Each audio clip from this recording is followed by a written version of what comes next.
बिस्मिल्लाहिर्रहमानिर्रहीम। अस्सलामुअलैकुम। आप देख रहे हैं K92 न्यूज़ और मैं हूं आपके मेज़बान तस्बीहा मजहर। शामिल करते हैं आज की अहम खबरें।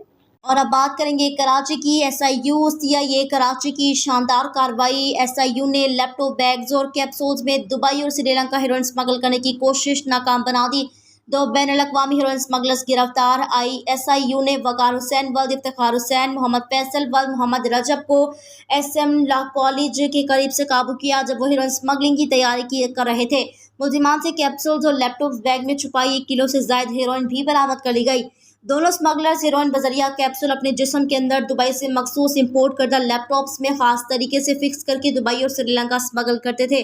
गिरफ्तार स्मगलर्स 10 लाख की हेरोइन खरीद कर 25 लाख से ज्यादा में मुल्क से बाहर बेचते थे। ये हेरोइन दुबई और अबू खालिद के और गाले श्रीलंका में नच्चर नामी अशखास को फरोख्त की जाती है। मुल्जिमान इंकशाफ के वो मंशियात लियारी के रिहायशी यासिर नामी शख्स से खरीदते थे। मुल्जिमान से मजीद इंकशाफात मुतवक्का है। Junaid Ahmad Sheikh, PSP, SSP, PSIU, CIA Karachi.